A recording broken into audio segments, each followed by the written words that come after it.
My son forgot to end the call. That is how I heard it. Every word, sharp and cold, slipping into my kitchen as if he were standing right there beside me. She's moving to assisted living. She's a burden. Once we sell the ranch, we'll finally breathe. The voice belonged to Michael, my only son. He's 44 now, married, ambitious, the kind of man who checks his watch more than he looks into your eyes. I froze in place, my hand tightening around the chipped porcelain cup I had been holding. The cup rattled against the saucer, a faint sound that broke the silence in my empty house.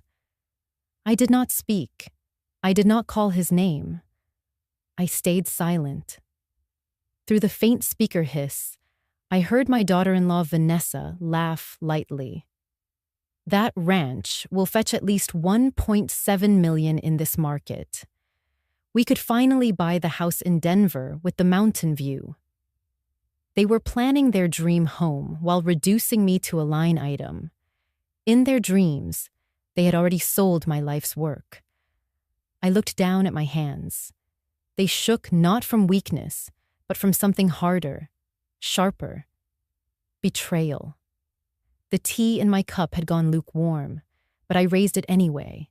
The old enamel kettle sat cooling on the stove behind me, its whistle still echoing faintly in my ears.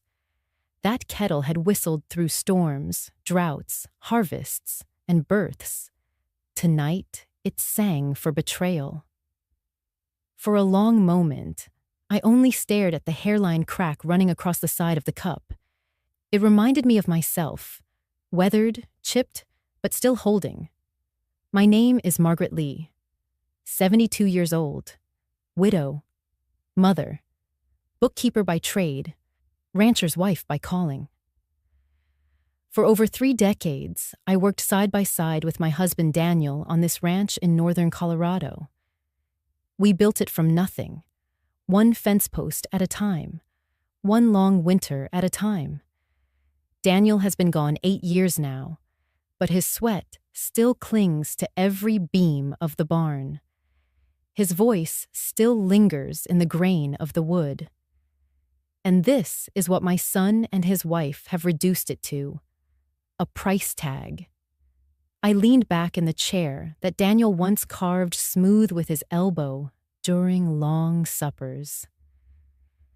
The kitchen smelled faintly of dust and peppermint oil.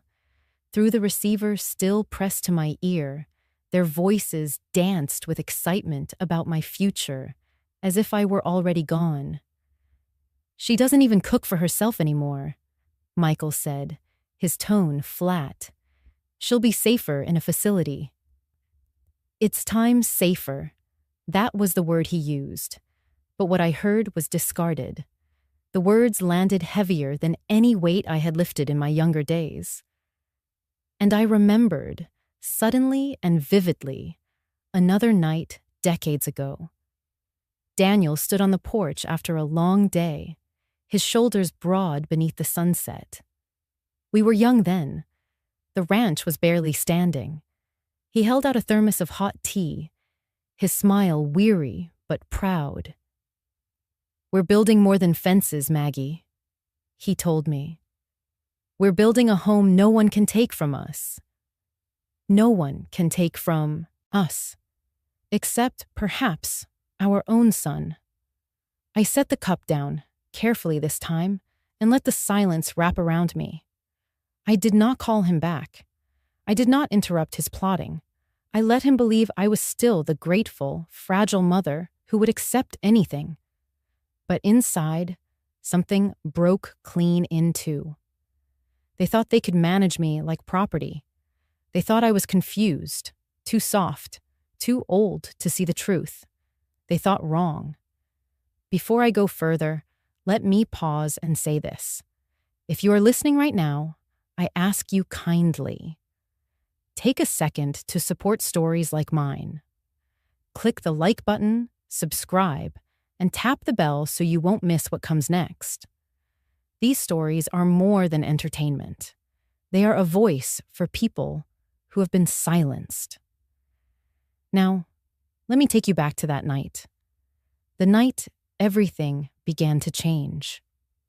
I sat alone in the kitchen after their voices finally faded from the line. The old grandfather clock ticked in the hallway, Daniel's anniversary gift to me long ago.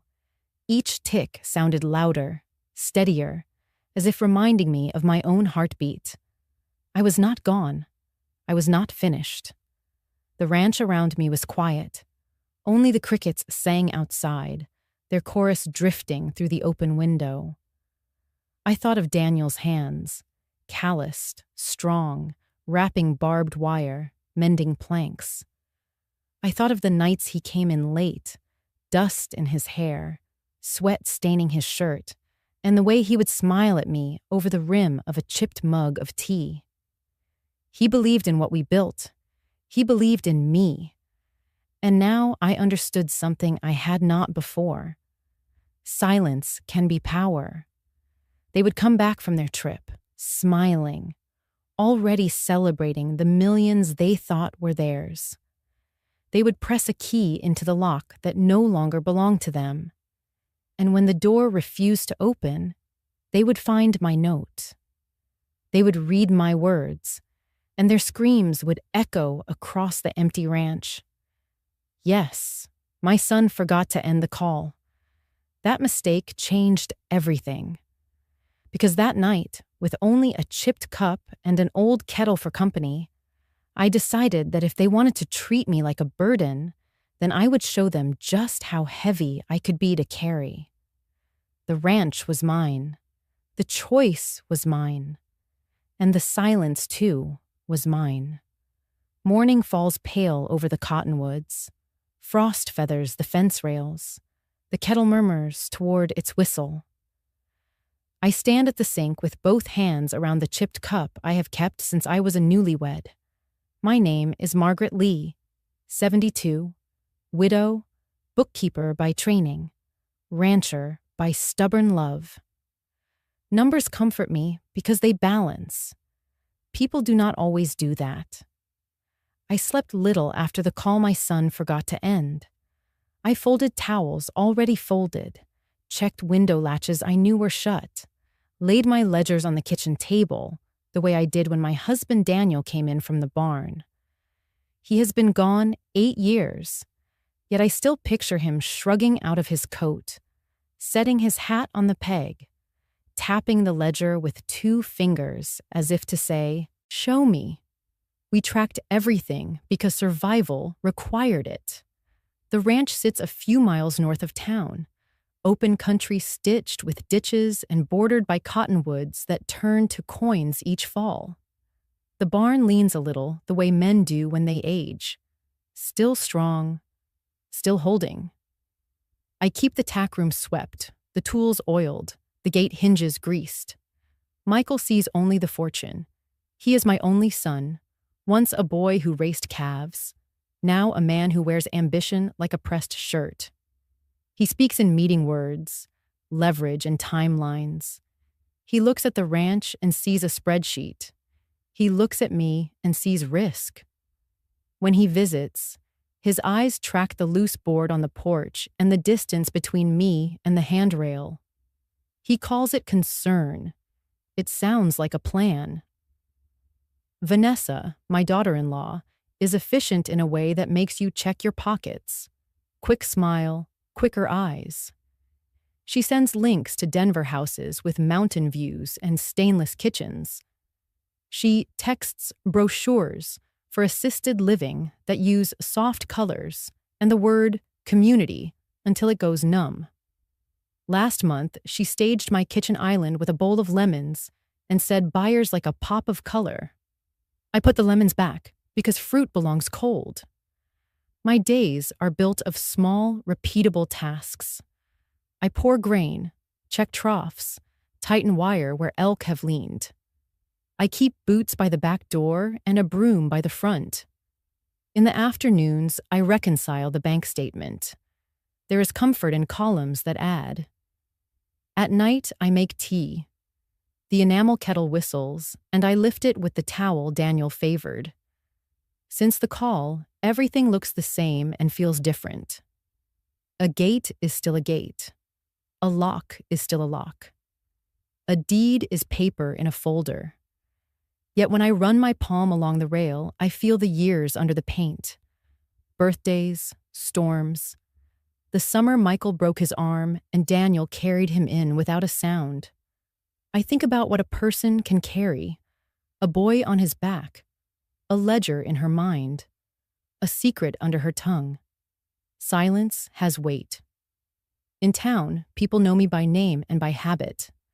I buy nails at the hardware store, flour and eggs at the market.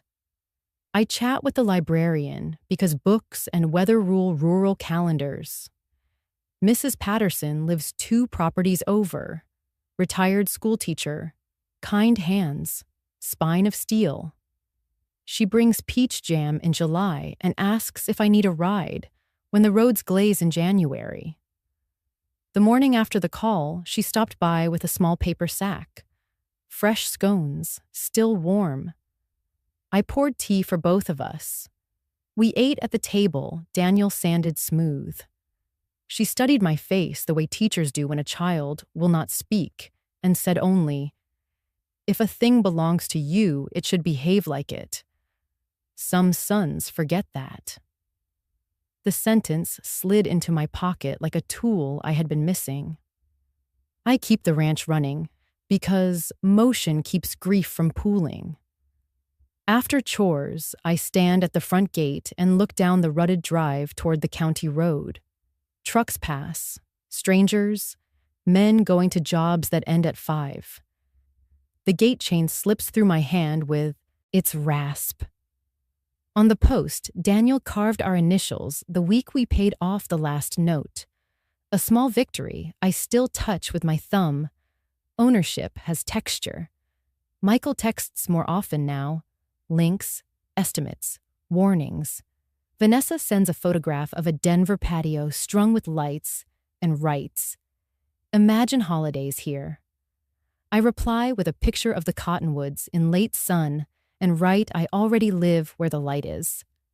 I am 72, yes, but my back still knows how to lift and my mind still knows how to add. I am a widow, yes, but widow is not the same as alone. The ranch is land and memory, cash value and sacred labor. When the sun drops behind the ridge and shadows fill the draw, I go inside and set the kettle to sing. Water, flame, whistle, pour. A life is a long string of such rituals. After the call, I keep them closer. They tether me to myself. This is who I am. Margaret Lee, keeper of ledgers, keeper of gates. My son and his wife have their dreams. I have mine. Mine begin with a key that still fits my own door. I keep a drawer in the kitchen, second one down on the right, where papers gather like sediment. Some people throw receipts away. I could not. Numbers tell the truth when memory grows soft. The night after the call, I pulled that drawer open and spread the papers across the table as if I were laying out evidence in a trial. There were tuition bills first. University of Colorado, 4 years. $46,000 in total. I remembered each semester like a season in weather. The fall I took double shifts balancing books at the co-op so Michael could have new textbooks.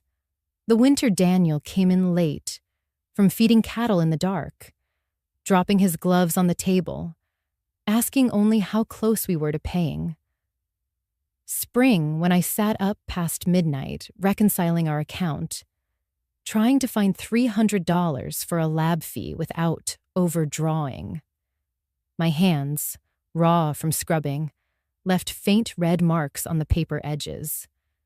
I traced those numbers now with a fingertip. The ink had faded, but the memory had not.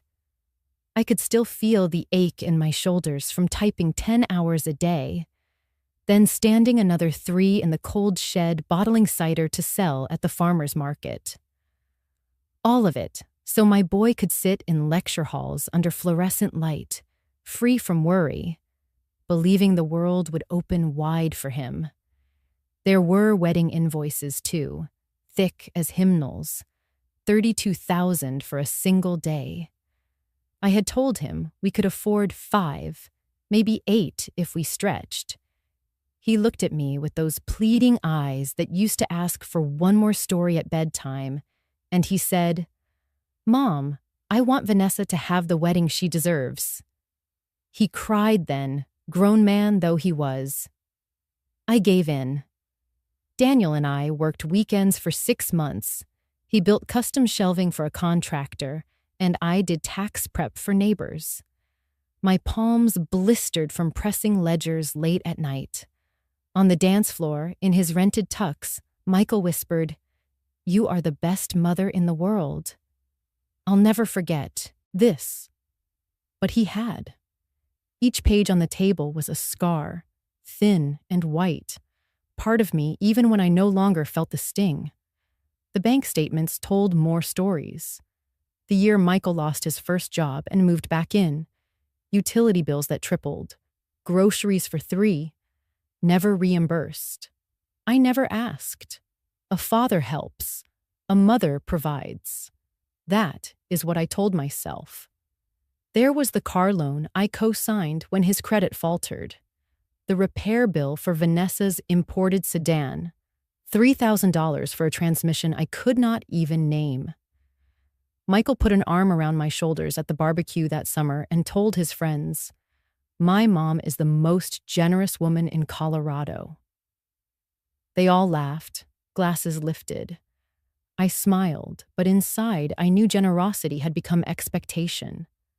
Slowly, I pressed my hands flat on the table, palms against paper. The skin is thin now, the veins blue, but beneath them are ridges built from decades of labor. When I was 20, I cleaned houses on my knees to buy groceries. When I was 30, I lifted fence posts until my arms trembled. When I was 40, I worked double-entry bookkeeping until my eyes blurred. Every dollar earned carried the imprint of bone and sinew. I closed my eyes and could feel again the rope burn from pulling a stubborn calf, the crack in my thumb from winter haying, the ache of shoulders bent over a typewriter.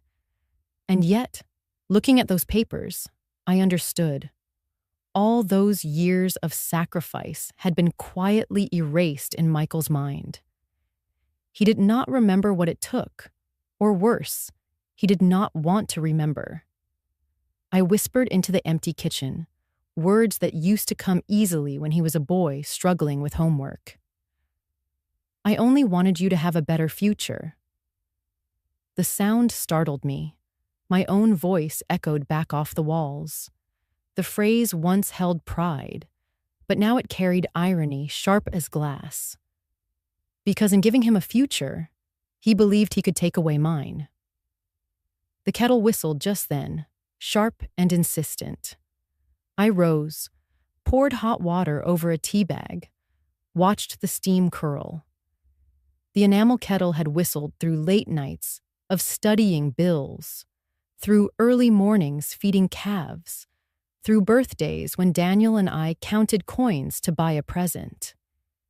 It whistled again now, as if to remind me that life keeps marking time, whether or not gratitude follows. I sat back down, wrapped both hands around the cup, and studied the papers spread wide. They were proof of devotion, yes, but also of imbalance. For years, I had lived by the equation: give more, expect less. I thought the sum would equal love. Instead, it equaled entitlement. The house creaked in the wind. The grandfather clock struck 9.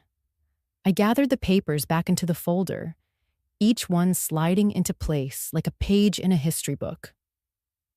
My body remembered every sacrifice. My mind remembered every promise. I wanted Michael to remember too. But the truth cut clean. He did not.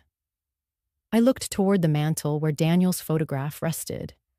His eyes met mine, steady, kind, but with that old warning glint. He had once told me, Don't give so much that you forget to keep something for yourself." I had laughed then, brushing off the words. Now they rang in my ears. I whispered to him across the years, I only wanted his future to be better. Then I straightened in my chair, the cup warm between my palms, the folder heavy with truth beside me. The future Michael wanted now was built on selling mine. And that, I knew, was a debt I would no longer pay. I carried the folder from the kitchen to the small room we always called the office, a narrow space off the hallway with a single window facing the windbreak. The desk is oak, old and honest, scarred in the right places. Daniel set it against the wall the year Michael started school so I could keep books there and still hear the door. The room smells like paper, ink, dust warmed by the afternoon sun, the mild sweetness of old Manila. When I switch on the lamp, the light lands in a clean rectangle across the blotter as if inviting testimony. I lay the folder down and open the bottom drawer. Inside is our system, receipt envelopes by year, a metal lockbox for titles and deeds, a shoebox of warranties and instruction manuals Daniel never read but refused to throw away. I know where each thing lives because I put it there. The order is a kind of prayer. I slide the lockbox out and set it on the blotter.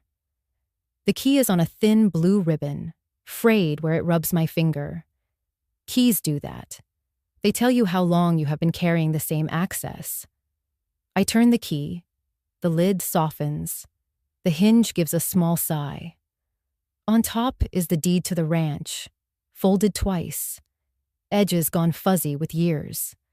Under it sits our will, a power of attorney we never had to use, the policy we paid through every drought. I place the papers one by one in a careful, deliberate row. Seeing them calms me because paper demands attention. It cannot be smoothed by charm or raised by voice. It is either signed or it is not. Beneath the policies is a small leather card case. I flip it open and there it is. Cream stock, serif letters, the phone number I kept even when I changed providers. Eleanor Grant, attorney at law. I remember the first day we met her. The bank had insisted we sit with an attorney when we refinanced after the big hail year. Daniel shook her hand, liked that she looked him in the eye without selling anything. She told us that day what became a rule in our house. Paperwork is armor. Do not walk into weather without it. I set Eleanor's card on the blotter and lean back. The room changes shape around the memory that rises. Hospital light, too clean, a relentless beeping that kept time we did not ask for. Daniel's hand in mine, heavy and warm, skin slackening above the knuckles. He had been strong for so long that watching his strength spill out felt like watching a dam fail. He turned his head and found me with the same steady look he had used at auctions and bad winters. Keep the papers safe, Maggie. Papers are life. If a thing is written, it stands when you cannot. His breath shortened.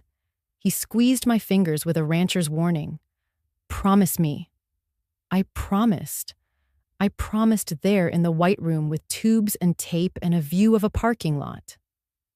I promised again at the graveside, where wind lifted the pastor's words and carried them across the stubble. Promises are not always grand. Sometimes they are the small decision to label a folder the same way every year, to clip receipts in order, to keep the key on the same ribbon. Keeping is a discipline. Keeping is love that continues to work. The office is quiet except for the clock in the hallway and the murmur of wind in the cottonwoods. I pick up Eleanor's card and weigh it in my palm. The cardstock is thicker than most. It resists bending. It asks for intention. My thumb runs over the embossed name and stops where the numbers begin. A call is not a shout. It is a choice. My body feels the threshold before my mind does.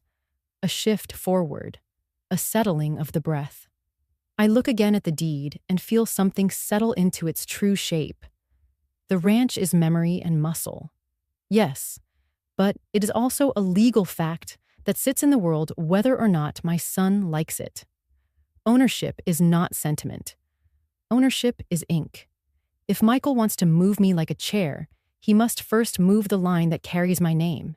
He cannot. He will not. The slow part of the pivot arrives. The part where you notice the small things your hands do when your life changes.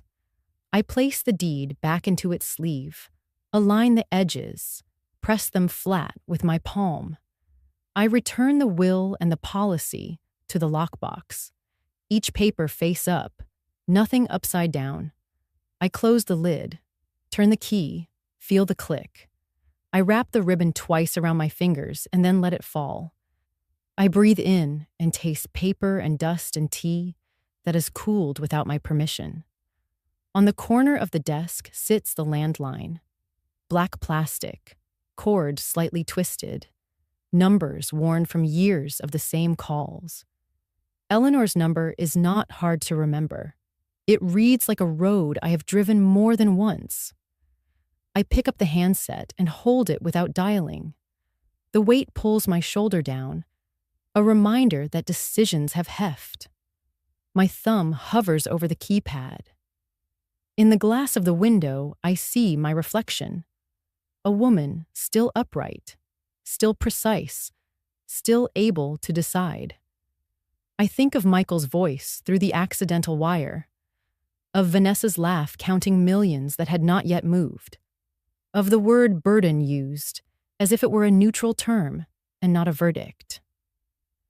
I think of Mrs. Patterson's quiet sentence at my table. If a thing belongs to you, it should behave like it. The ranch belongs to me.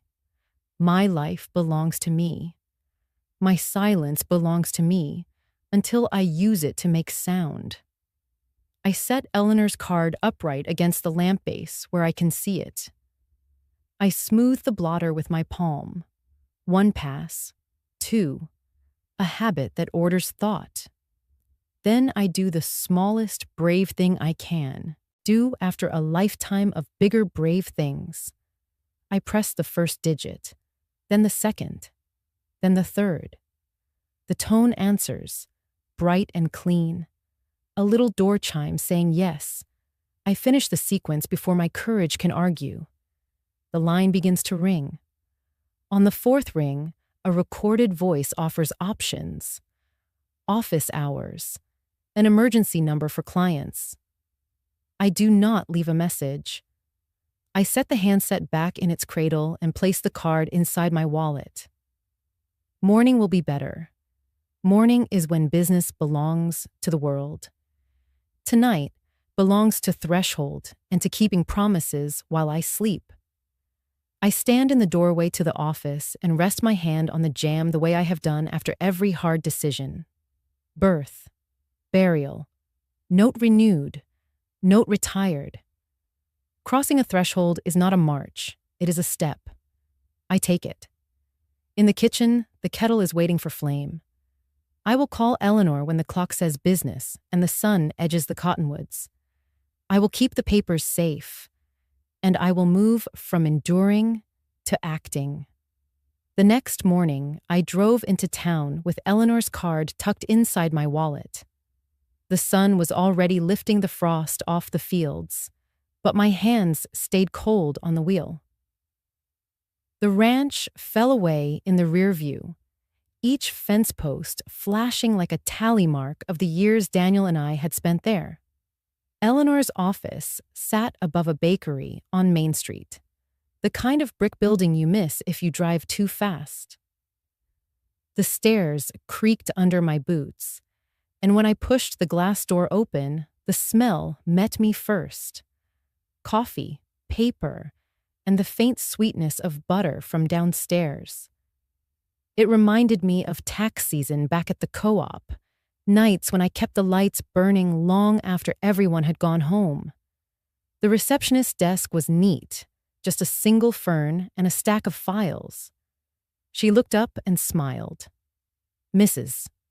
Lee, Miss Grant is expecting you." Eleanor rose from behind a desk piled with files. She was 65 now, gray hair pinned back neatly, glasses hanging from a chain. She moved with the kind of certainty that comes from carrying other people's burdens through the thicket of law. "Margaret," she said warmly, holding out both hands. "It's been a while." 8 years, I thought, but I only nodded. "I need help." She gestured me into a chair. The leather was cracked, the arms polished by decades of nervous clients. The office walls were lined with shelves of law books, their spines faded to varying shades of brown. Beside her desk stood a younger man, maybe late 20s, clean shirt, tie a little crooked. Eleanor introduced him. "This is Tomas, my clerk. He's been helping me with property cases. He'll take notes, if you don't mind." I shook his hand. His palm was dry, his grip cautious, as though he knew when to step forward and when to stay quiet. Once we settled, Eleanor leaned back slightly, steepling her fingers.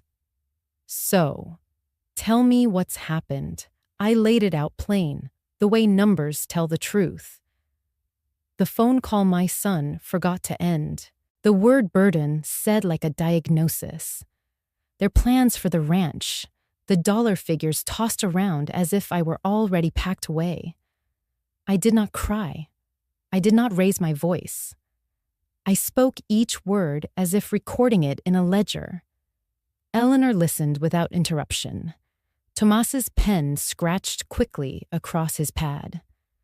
When I finished, the office fell into silence except for the hum of the bakery fan downstairs. At last, Eleanor pushed her glasses up her nose. "First, Margaret, let me be very clear. The ranch is titled in your name, and your name alone, correct?" "Yes. After Daniel died, it transferred to me automatically. No liens, no co-signers. Then legally speaking, Michael has no authority. He cannot sell, he cannot refinance. He cannot force you into any facility. You hold absolute title." Her voice was firm, each phrase a hammer driving home what I had only dared to hope. I exhaled slowly. For weeks, I had been living in a fog, half believing I was powerless. Her words cut through that fog like daylight through barn boards. Tomas looked up. "Even if they pressured you verbally, they couldn't do anything without your signature." "Exactly," Eleanor said. "Families sometimes forget the line between influence and control, but the law remembers I leaned forward, clutching my purse on my lap. They think I'm confused, that I don't understand what papers mean anymore." Eleanor smiled gently, though her eyes stayed sharp. "Confused? Margaret, you kept every receipt for 30 years. You could teach half the accountants in this town what it means to keep records.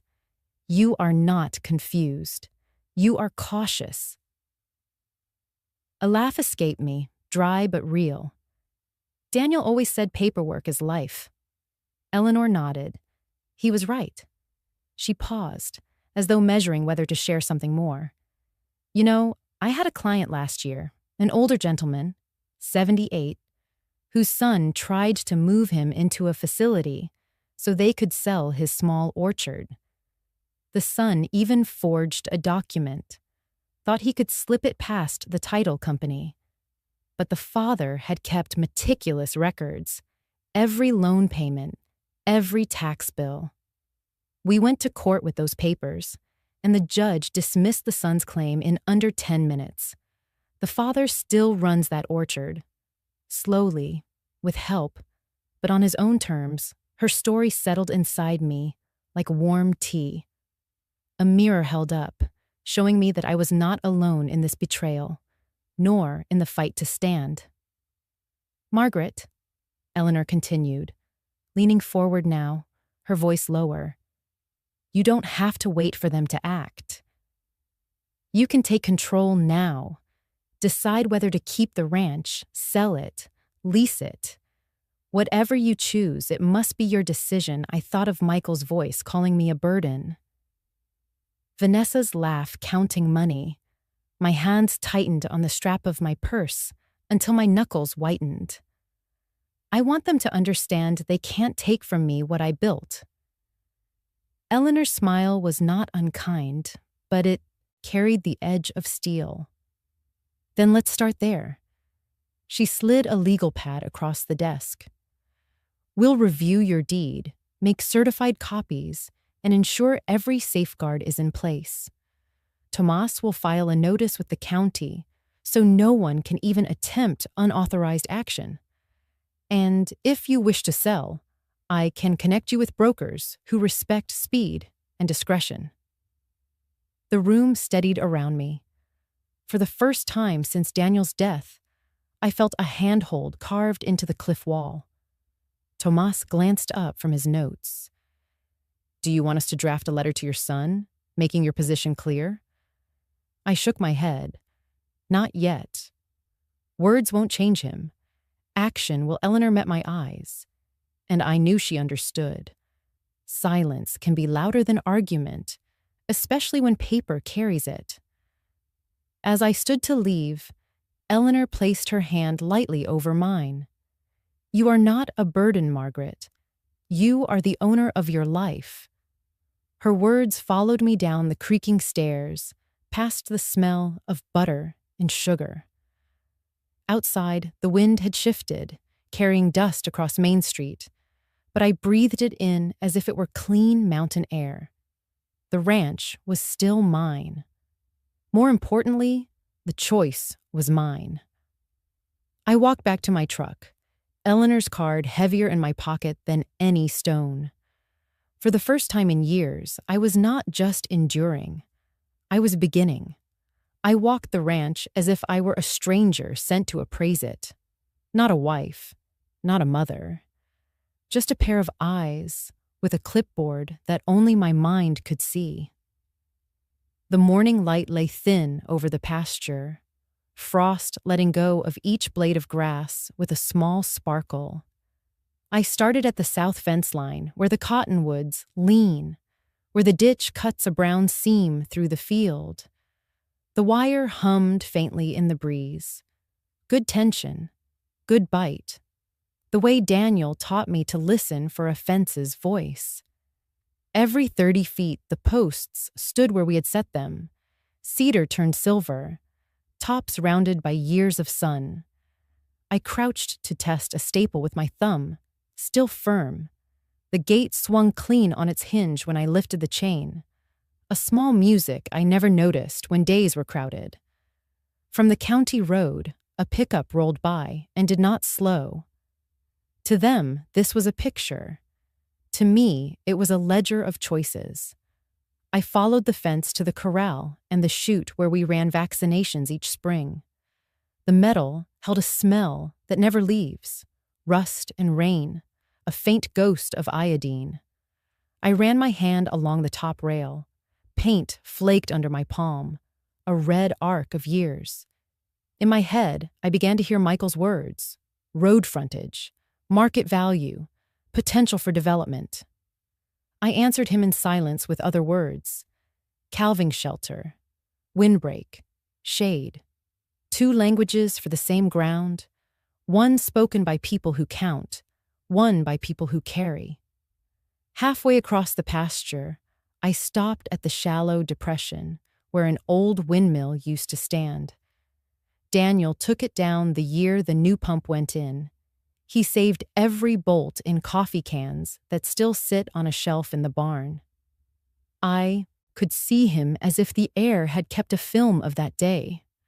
Faded cap pulled low, jaw set, the long-handled post driver rising and falling in a rhythm that matched his breath.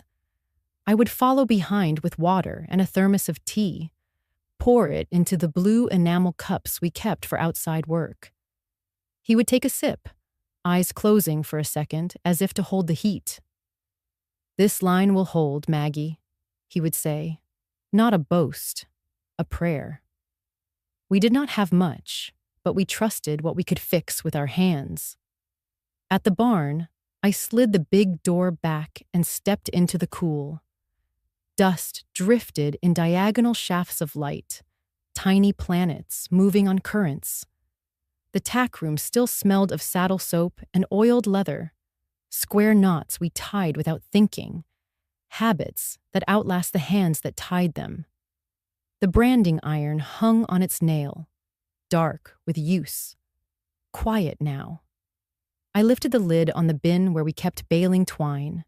A spool sat half-used, a simple orange circle that once held together summers.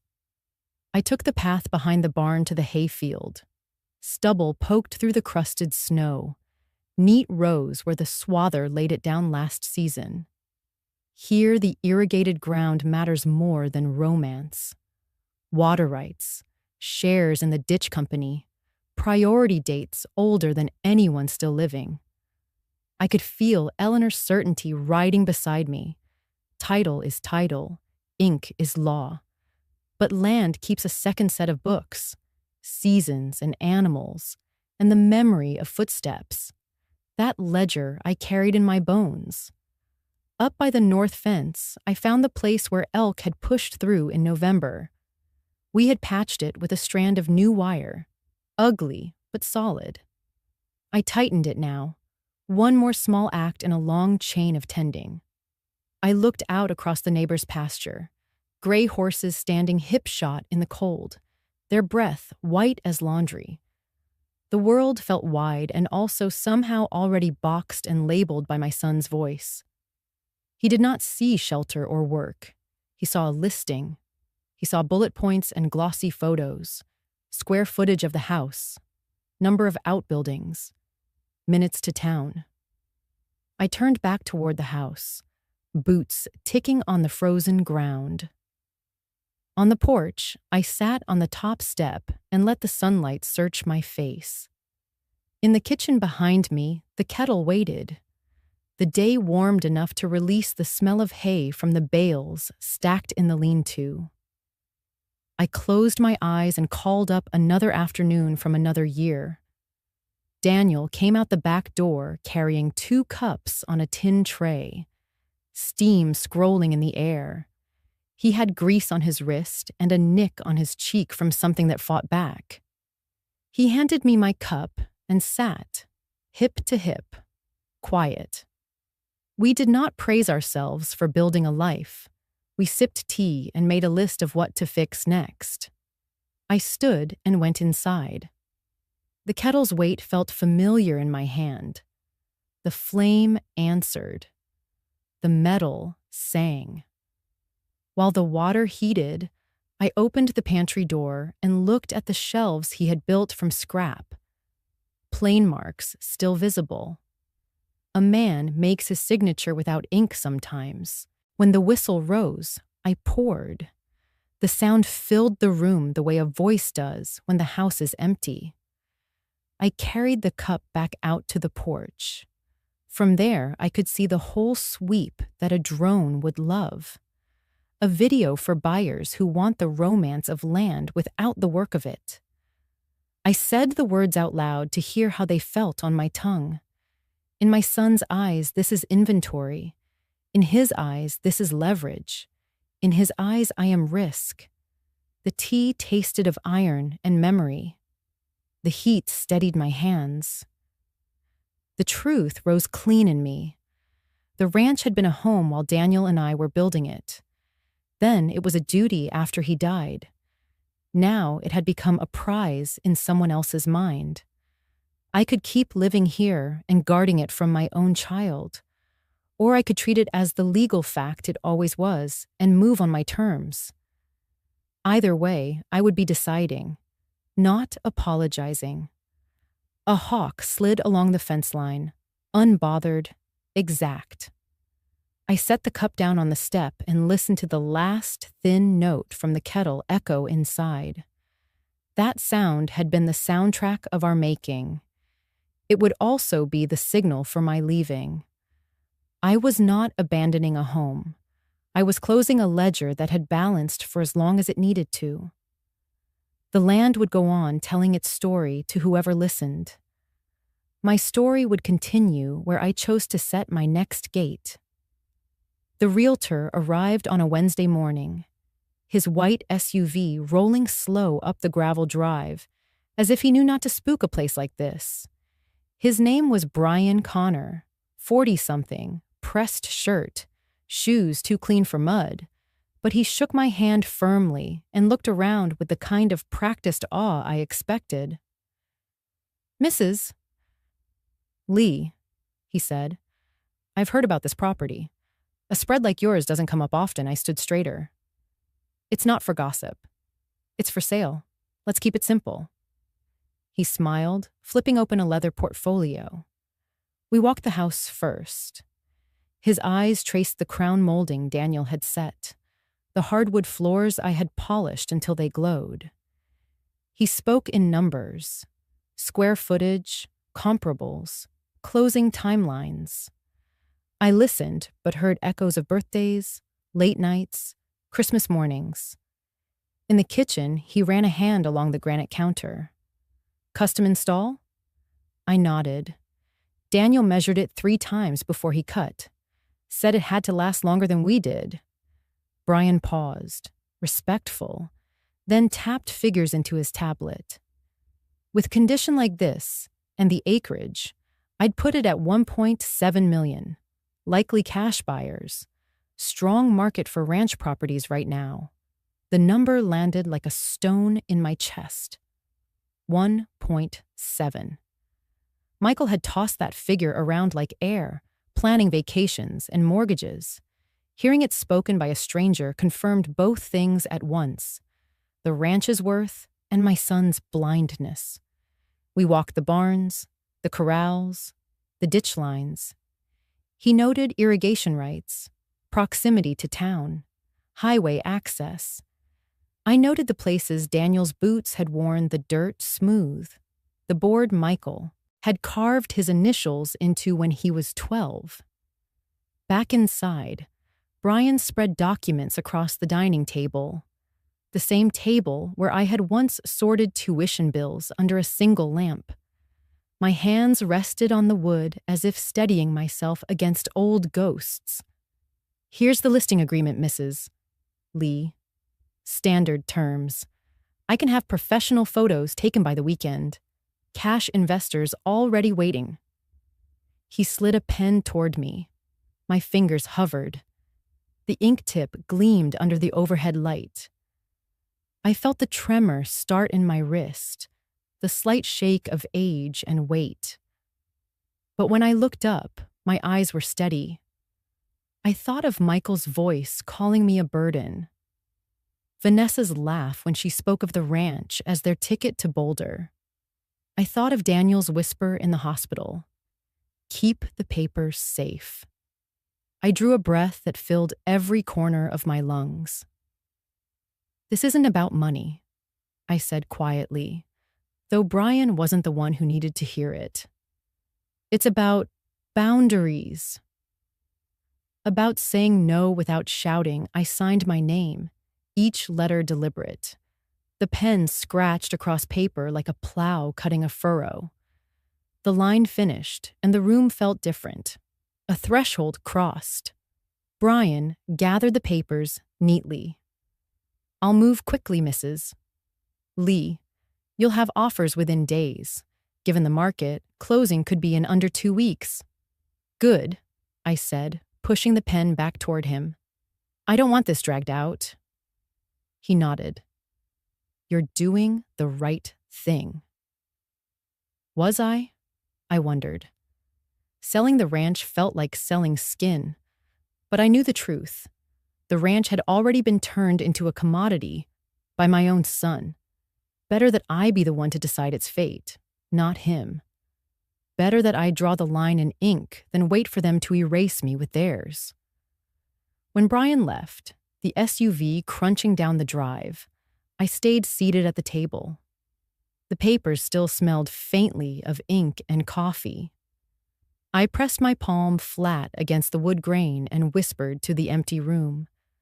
Not for the money, for the boundary, for the dignity. The kettle whistled from the kitchen, right on time, as if Daniel himself had set it to remind me. Keep the ritual, even when the world shifts. I poured tea into the chipped cup, steam rising. My hand still shook slightly, but my eyes stayed firm on the signature drying on the page. I lifted the cup, heat burning my palm, and spoke into the quiet. This was ours, Daniel. But now it's mine to let go. Not theirs to take the tea tasted of iron and smoke. It steadied me more than whiskey ever could. Outside, the cottonwoods rustled. Inside, the ink dried into permanence. The ranch was in motion now, no longer just land under my boots, but a transaction in the world of men like my son. Yet the act of signing had already changed something deeper. For the first time in years, I had chosen for myself, not to please, not to rescue, not to enable, but to draw the border between sacrifice and surrender. It wasn't the price tag. That mattered. It was the simple fact that the key to my own door still turned because I chose it to. The day after signing the papers, I began to pack in silence. No announcement, no calls, no chatter. Just the steady rhythm of choosing what mattered enough to follow me and what could stay behind as residue. I started in the living room where Daniel's photograph sat on the mantel. I carried down a box from the attic, wiped the dust off the flaps, and set it on the rug. The first thing I placed inside was the family album, red leather cover, corners worn smooth. Inside were photos of Michael with cake smeared on his cheeks, Vanessa smiling in a dress I helped her choose, Daniel standing tall in the yard with a calf roped clean. I held the album open for a long while, then closed it and laid it carefully on top of folded paper. From the bedroom, I pulled Daniel's old pocket knife from the nightstand drawer. The blade had been sharpened so many times it had lost its point, but the handle carried the shape of his grip. He used it for everything, cutting baling twine, slicing apples, opening letters. I pressed it once in my palm, felt the grooves, then dropped it gently into the box. Next came the quilt my mother made when Daniel and I married. Squares of denim from his work shirts, scraps of cotton dresses she sewed for me when money was thin. The quilt had been mended and patched, but every stitch told the same story. People keep going. I folded it in thirds, the fabric soft from years of washing, and set it beside the album. I stood in the doorway surveying the house. Furniture heavy with history, walls that knew the echo of every season. But I told myself the truth. I did not need to take everything to keep my life. A chair can stay. A pan can stay. A person only needs the things that hold memory close, like anchors in a smaller boat. At the kitchen table, I opened the newspaper and circled an ad for a small apartment near the library. 1 bedroom, furnished, available immediately. The rent was modest, almost plain, and that appealed to me. I dialed the number listed. A woman answered, brisk but kind. "Yes, the unit's still open," she said. "It's quiet, lots of retirees." "Do you want to see it?" "Yes," I told her. "Tomorrow morning, if that works." She gave me the address and directions. I thanked her and hung up, breathing easier.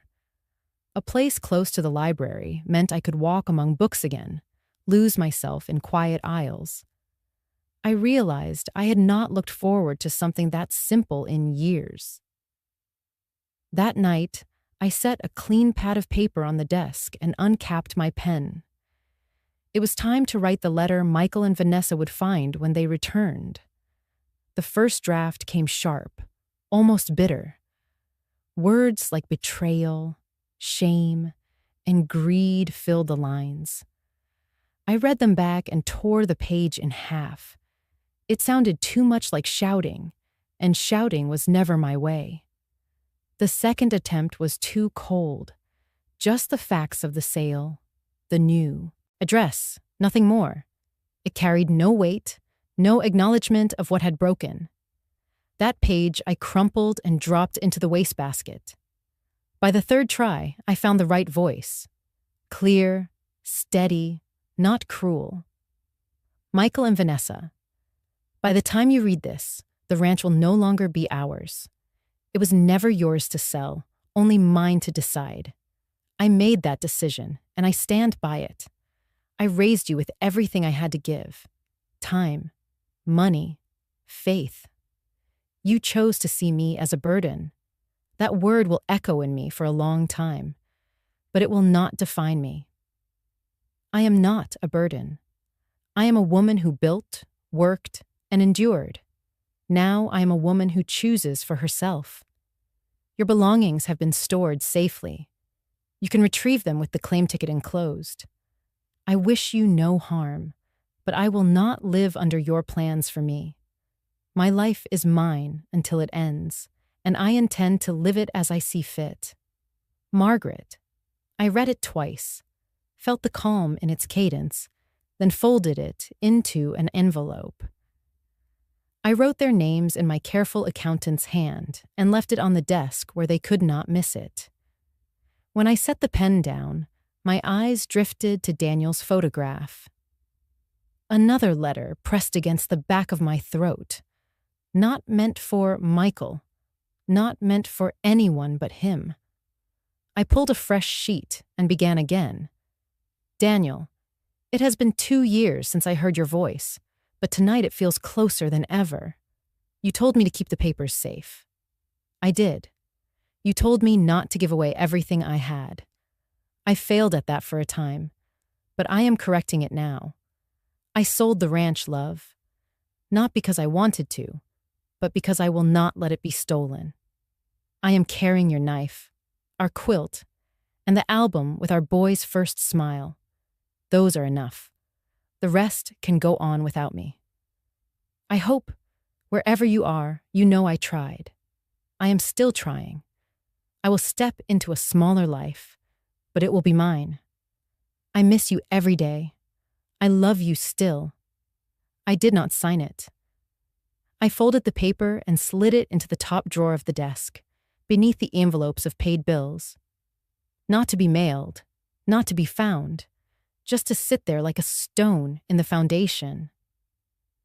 Some letters exist only so the heart can breathe.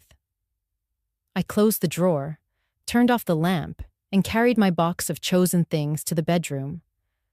Tomorrow I would see the apartment.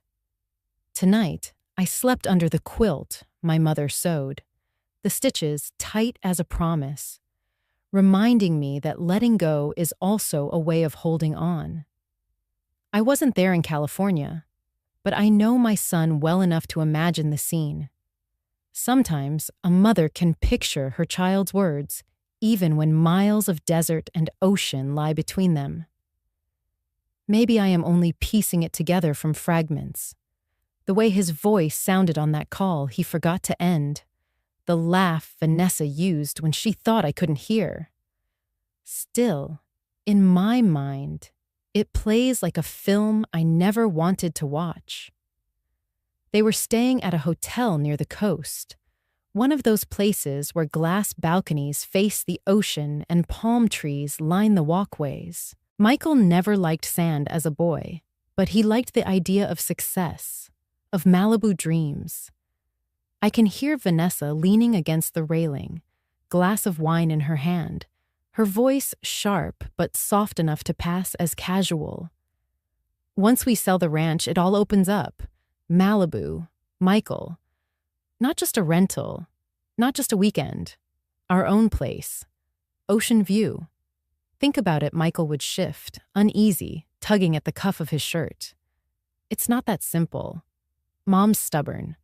She's lived there her whole life. She's 72, Vanessa would counter, sipping her wine. And she almost left the burner on the other week, remember? Assisted living isn't punishment. It's practical. She gets care. We get to move forward. Michael would rub his temples, the way he always did, when torn. Practical, maybe. But it feels like he wouldn't finish the sentence. He never did when guilt crept in. Vanessa's tone would harden, her ambition showing like bone through thin skin. Feels like what? That we have to keep waiting while the ranch just sits there? We have debts, Michael. You lost your position at the firm, and consulting isn't covering everything. You want to keep scraping by while she rattles around out there alone? I imagine him pacing the carpet, shoulders tense. My son was always the boy who needed reassurance, even when he pretended otherwise. It wasn't my fault I lost that job, he would mutter. They were cutting staff, looking for someone to blame. Vanessa wouldn't soften. She never did. Fault doesn't pay bills. You think Malibu is a dream? It's strategy. A house by the ocean raises our profile. Investors like winners. They'll trust you again if we look the part. Investors, he'd echo, almost bitter. You make it sound like buying a lifestyle is the same as fixing my career. It is, she'd insist. Perception is everything. He would fall quiet then, staring out at the waves he didn't love but needed as proof. A man who once built forts in the hayloft was now chasing a view to cover his fear. I can almost hear him confess, low and strained. Sometimes I don't know if I can pull it off again. Maybe I peaked too soon. Vanessa would set her glass down hard enough for the stem to ring. You can.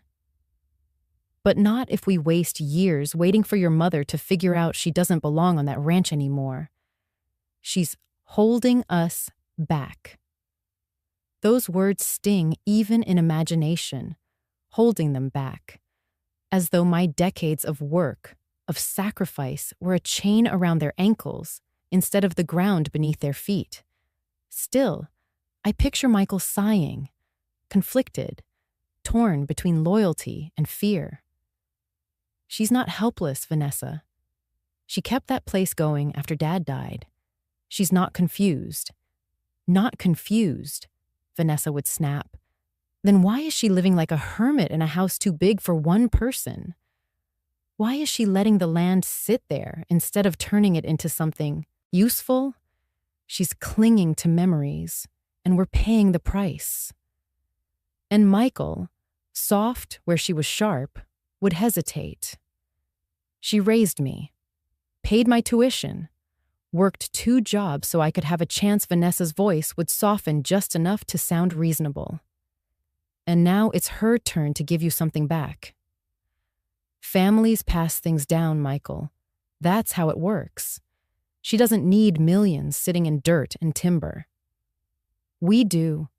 The conflict lives right there, in the pause that follows. I know my son feels it.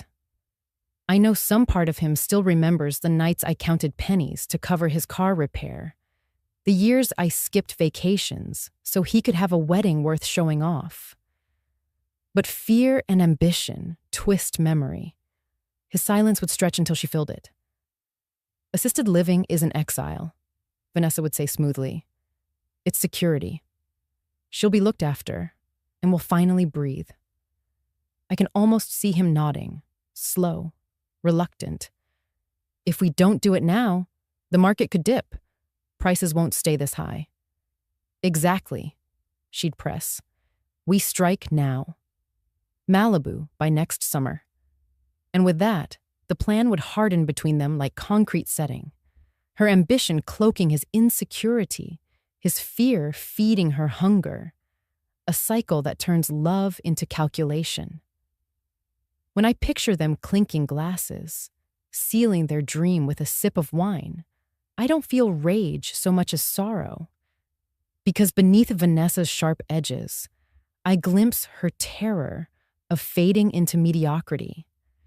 Beneath Michael's willingness to agree, I glimpse his fear of never being enough without something grand to prove it.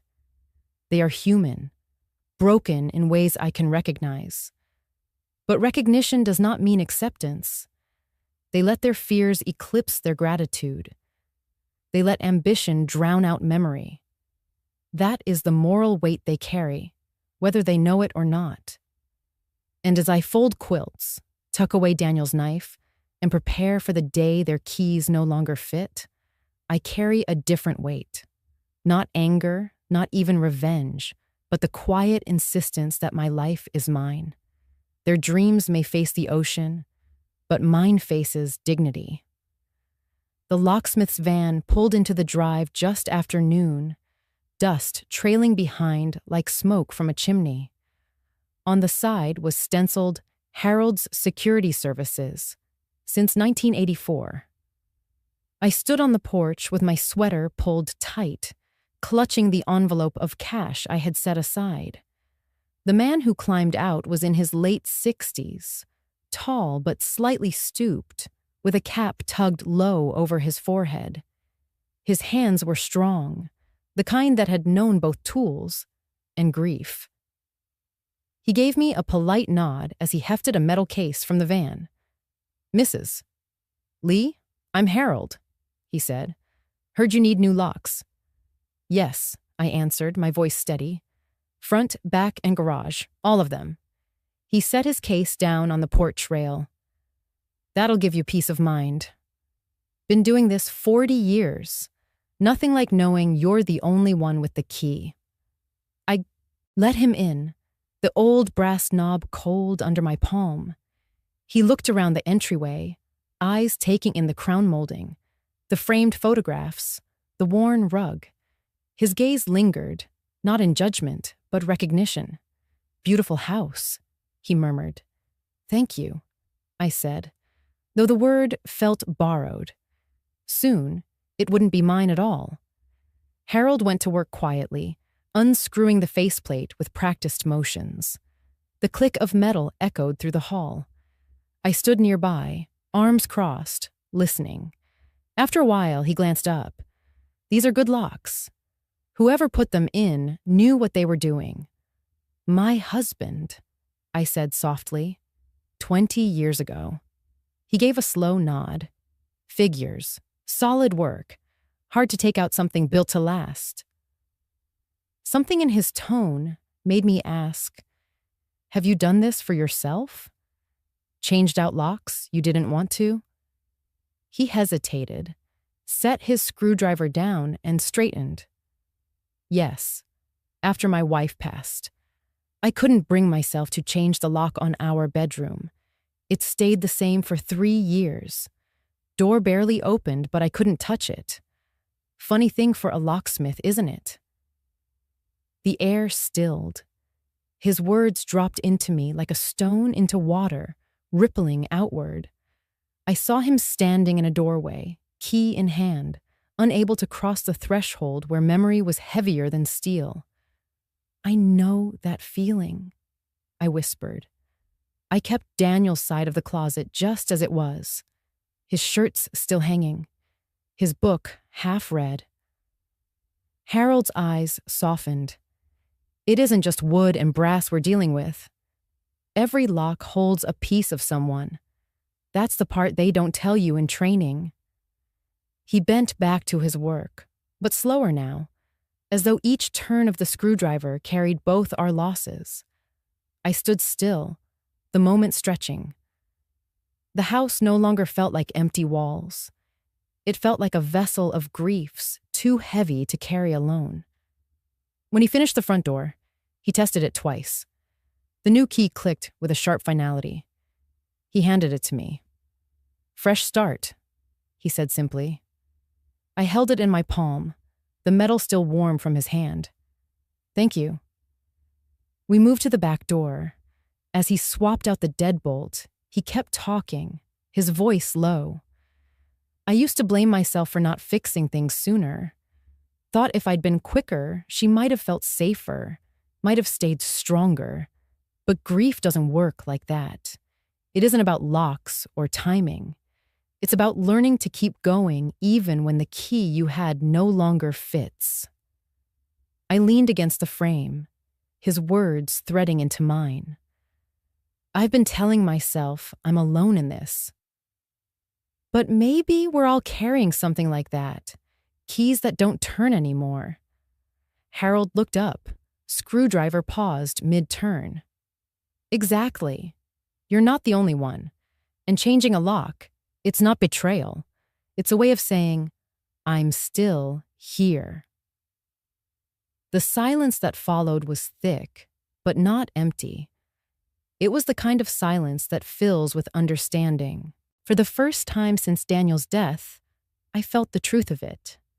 My grief was not a solitary island. Others lived on their own islands too, and sometimes you could wave across the water. When the last lock was changed, Harold packed his case. 3 new keys for each door. That's the standard. Keep one with you, hide one, give one to someone you trust. I smiled faintly, not sure who qualifies for that anymore. He studied me, then gave a gentle shrug. Then keep them all. Trust can come later. I paid him in cash, the bills folded neatly. As he turned to leave, he hesitated at the porch step. Mrs. Lee, don't think of this as shutting people out. Think of it as letting yourself in again. His van rumbled away, leaving the drive quiet. I stood on the porch with the ring of keys heavy in my palm. Each one gleamed, unmarked, waiting. For a moment, I closed my eyes and breathed in the cool air.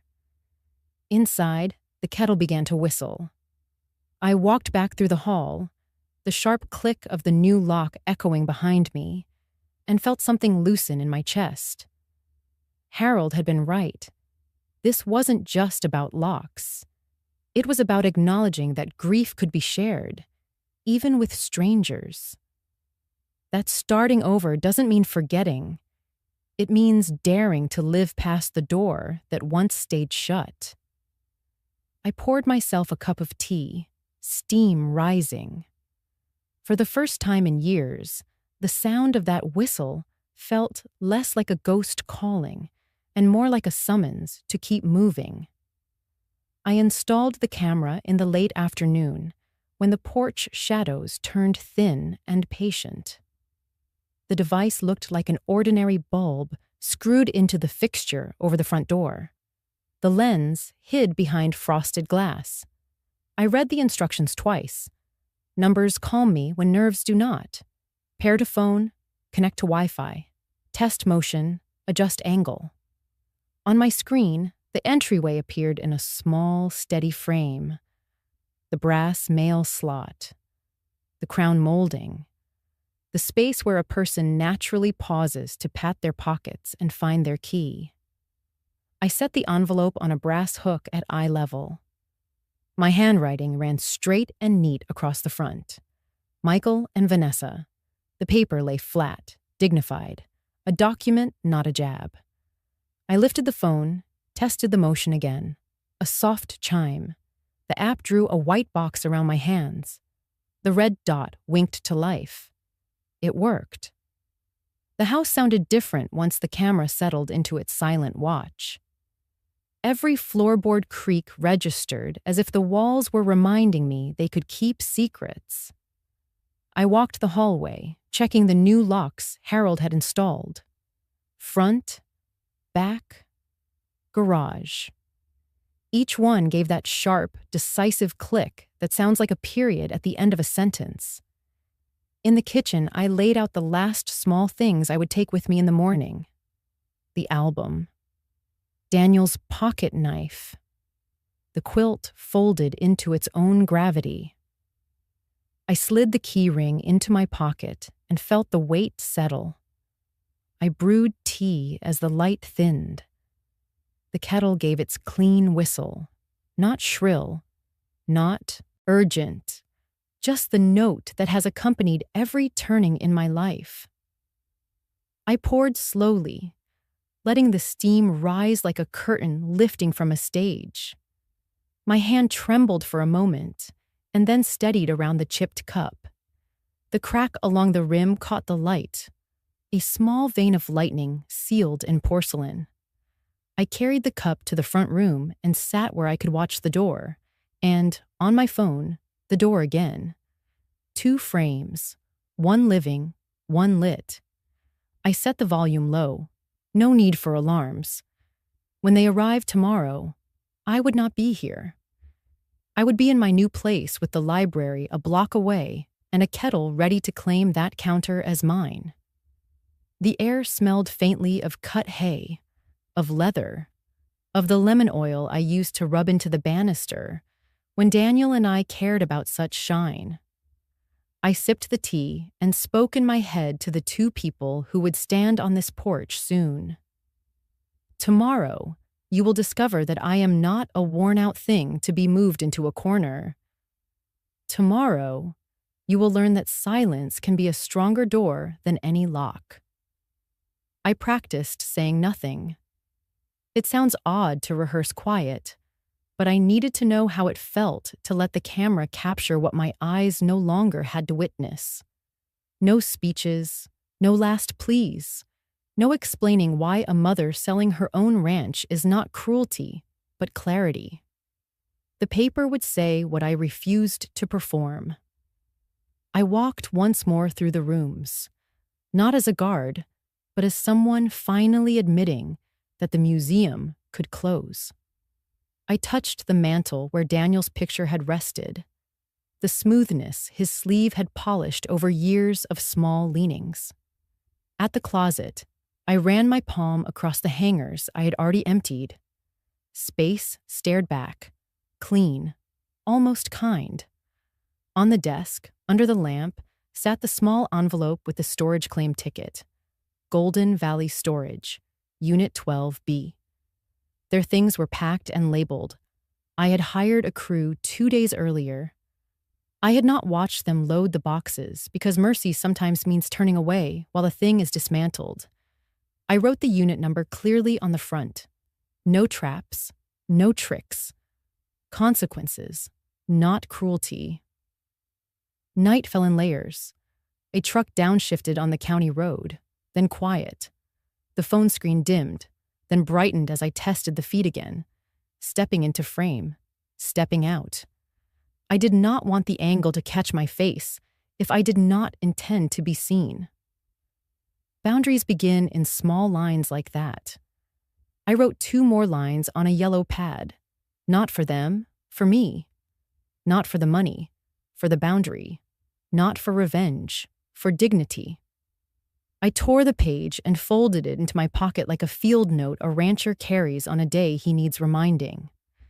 The act gave my hands something to do besides shake.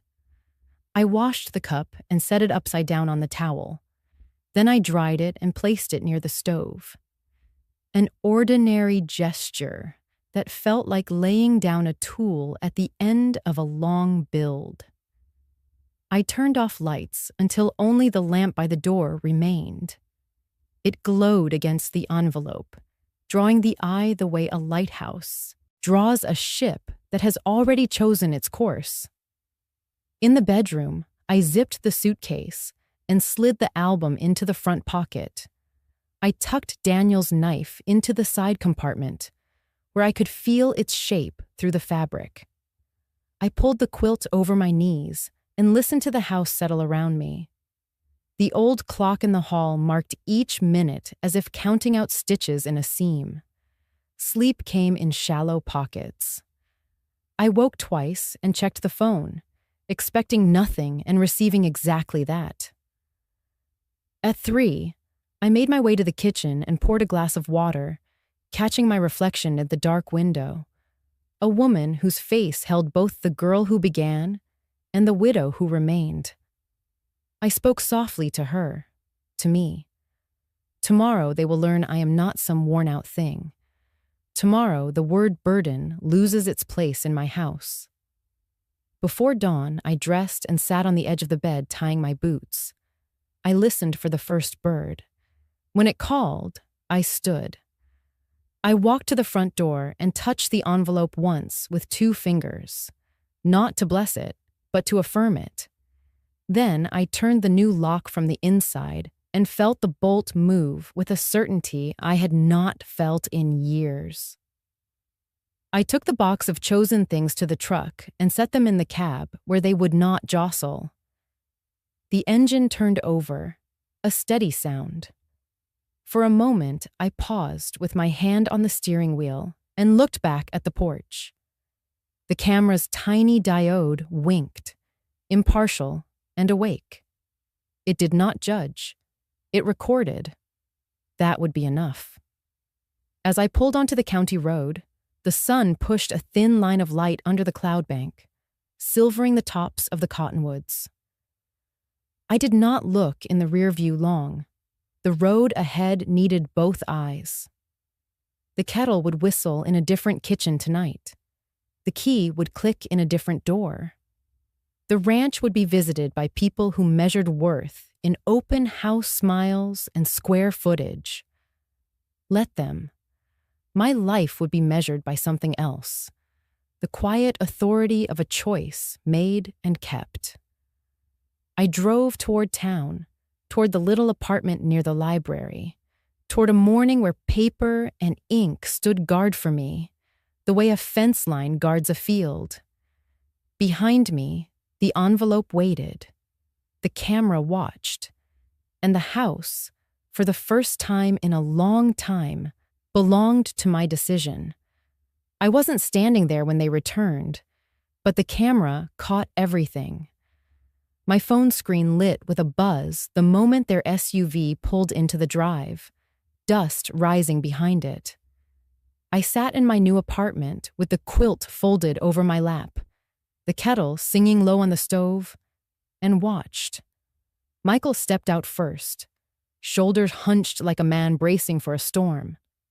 Vanessa followed, sunglasses large and dark, her stride quick, impatient. They carried their suitcases up the walk, the same walk Daniel and I poured by hand, one wheelbarrow of concrete at a time. Michael fished in his pocket and pulled out his old brass key. He slid it into the lock.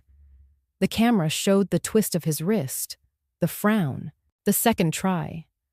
The key didn't turn. Vanessa's voice came sharp through the audio feed. "What's wrong?" "The lock," Michael muttered, jiggling harder. Metal scraped. Nothing moved. Vanessa set down her bag, irritation rising. "Don't tell me you forgot how to open your own front door." He stepped back, face pale. "It's not me. It's changed." She snatched the key from his hand and tried herself. When it refused her too, she hissed a curse, pressing her palm flat against the wood. "This doesn't make sense." She wouldn't.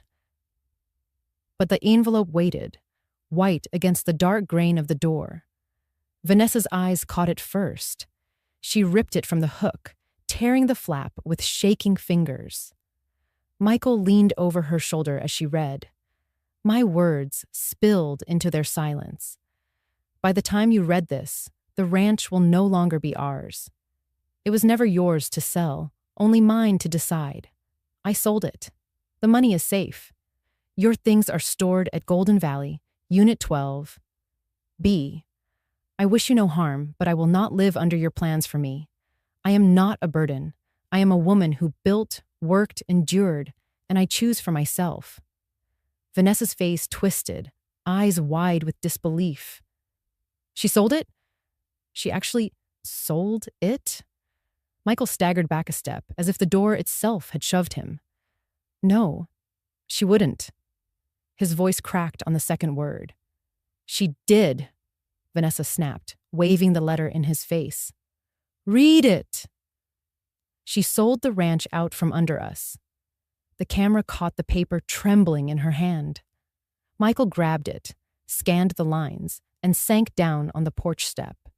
His shoulders folded inward, head in his hands. Vanessa paced, furious, her heels clicking hard on the planks. Do you know what this means? Malibu is gone. Everything we planned, gone. Michael's voice came muffled through his fingers.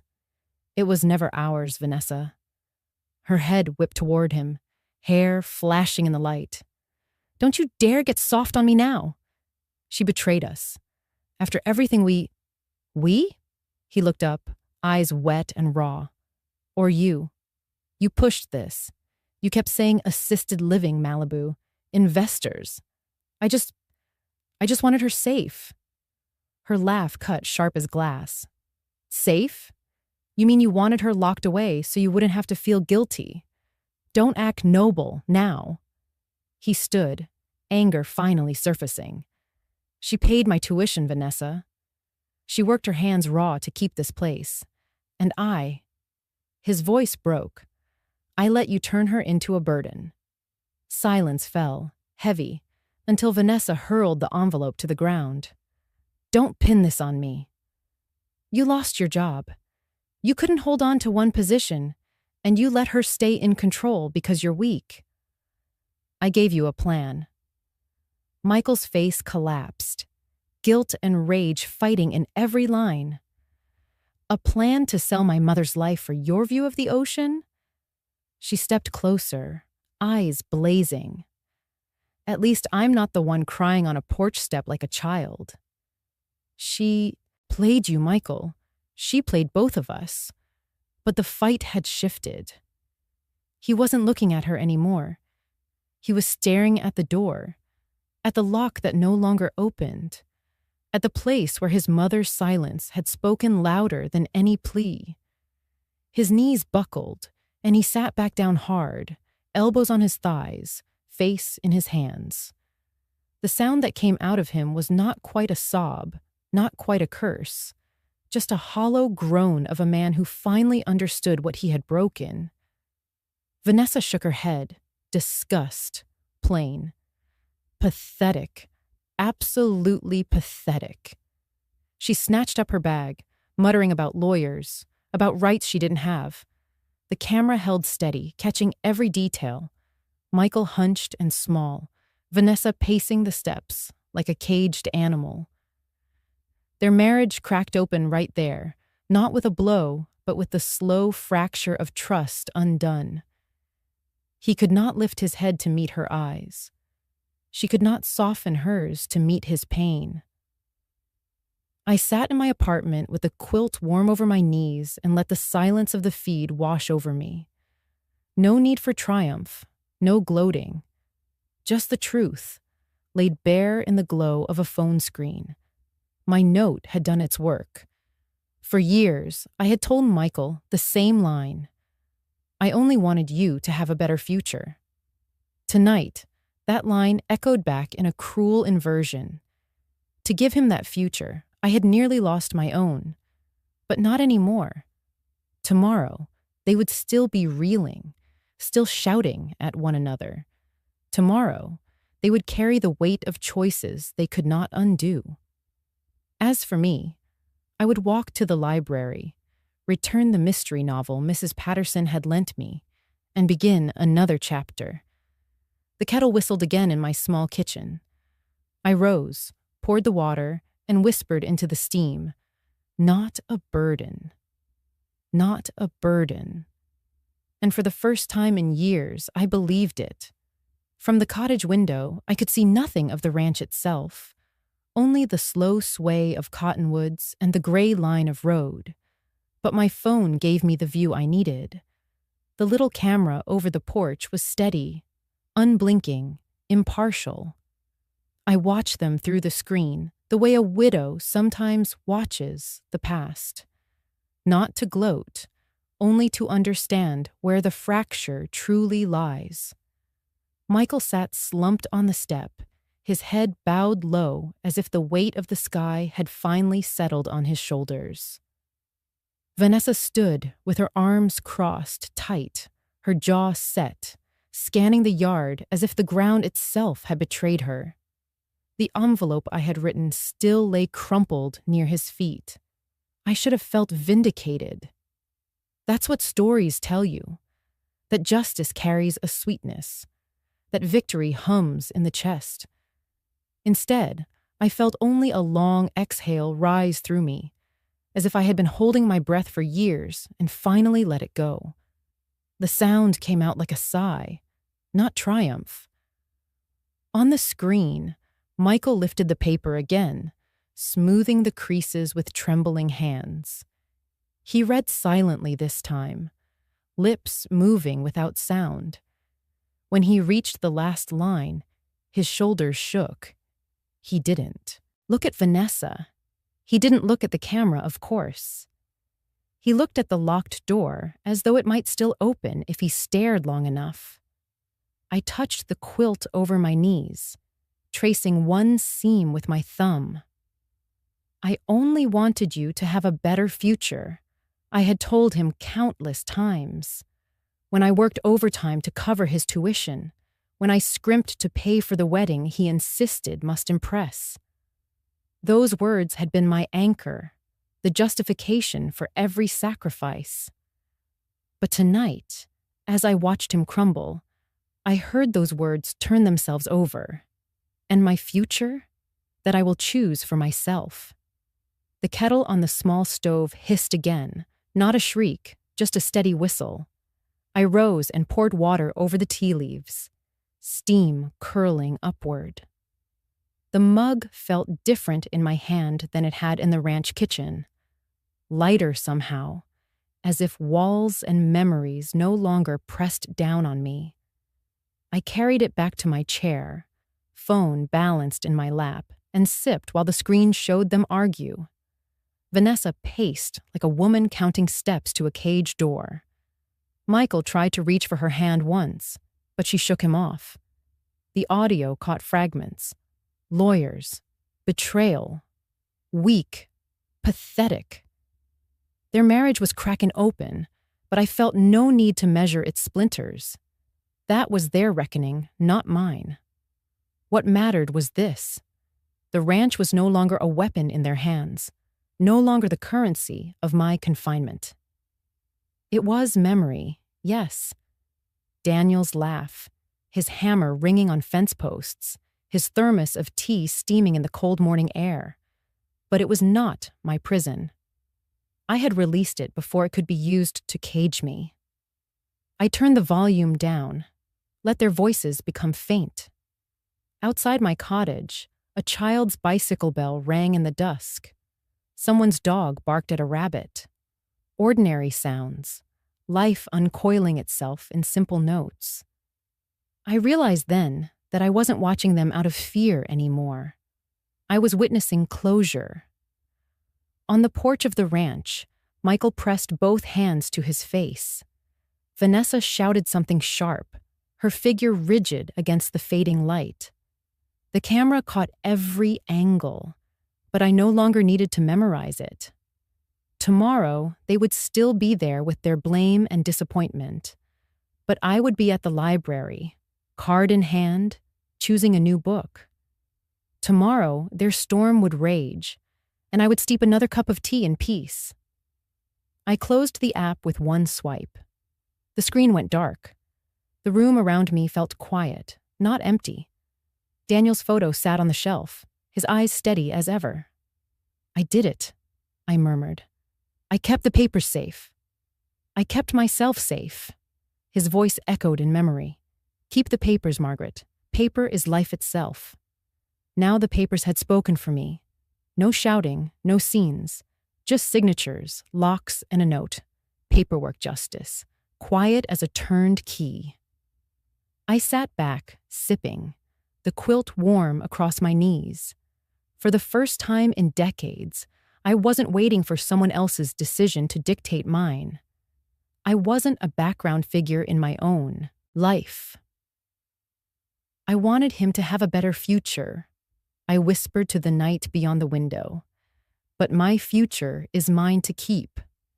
The words hung there, soft but steady, like the whistle of the kettle fading to silence. That night, the cottage held its breath with me. The phone lay face down on the table, the camera feed silenced. The quilt bunched at my knees like a small animal that trusts my lap.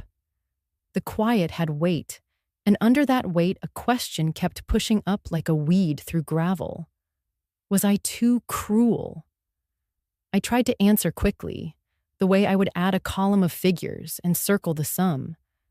But this was not arithmetic. This was a long ledger of years that refused to balance on command. In the porch light of the ranch, my son had looked like a boy again. Shoulders rounded, mouth slack with hurt. A mother sees that, and something in her shakes. I stood and moved around the small kitchen, touching things that did not need touching. The kettle's handle, the drawer where I keep tea, the clean rim of the sink. A woman can busy her hands while her mind argues both sides. I sold the ranch without warning. Yes. I left a note where a conversation might have stood. Yes. I changed the locks, called the movers, transferred the funds. Yes.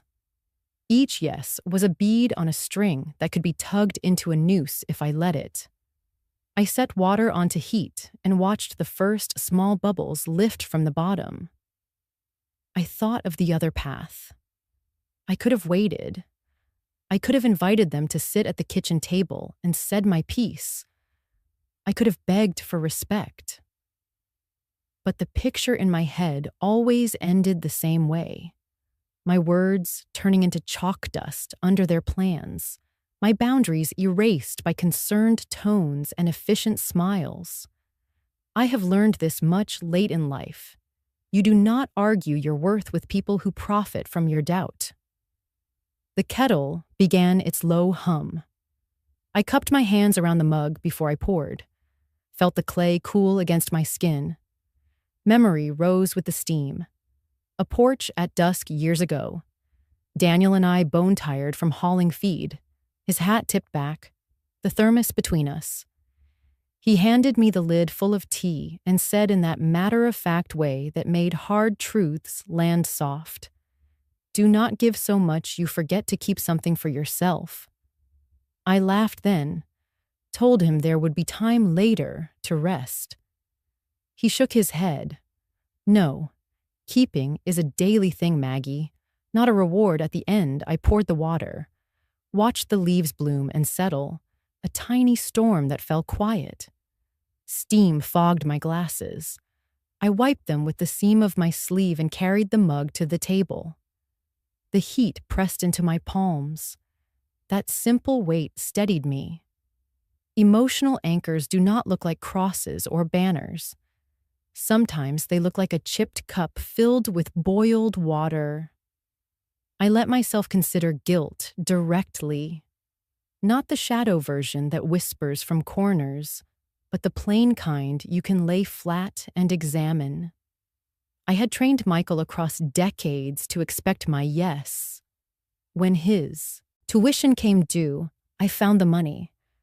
When his wedding swelled beyond our reach, I stretched.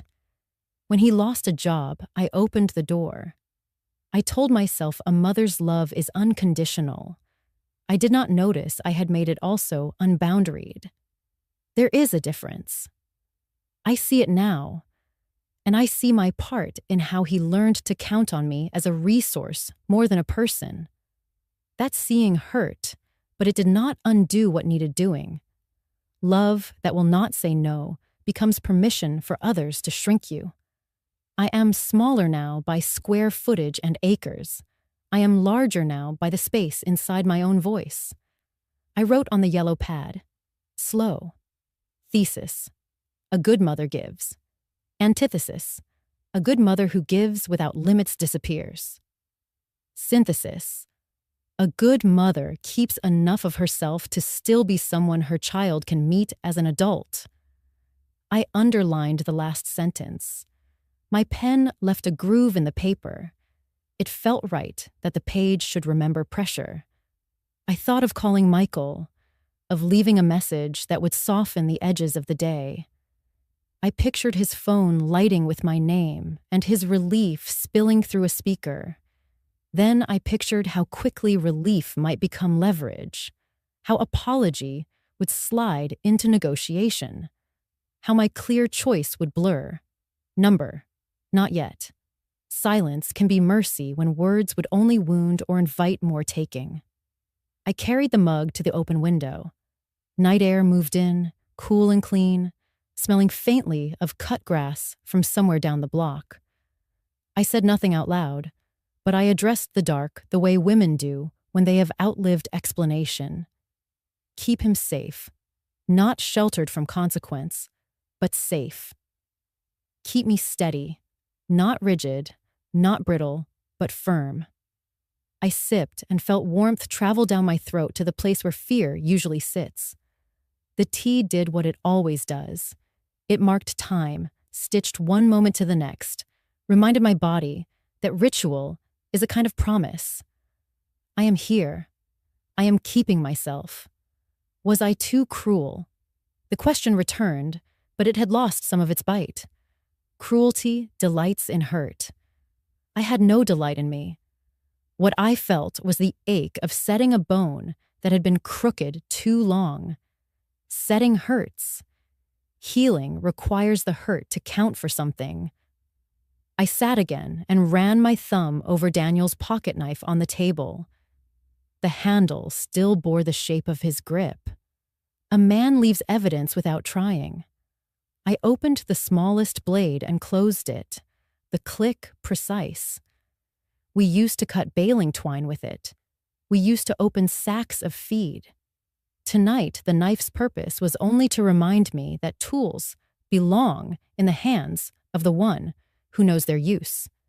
Paperwork is a tool. Silence is a tool. Locks are a tool. I had used them without malice. I had used them to stop an old habit from breaking me.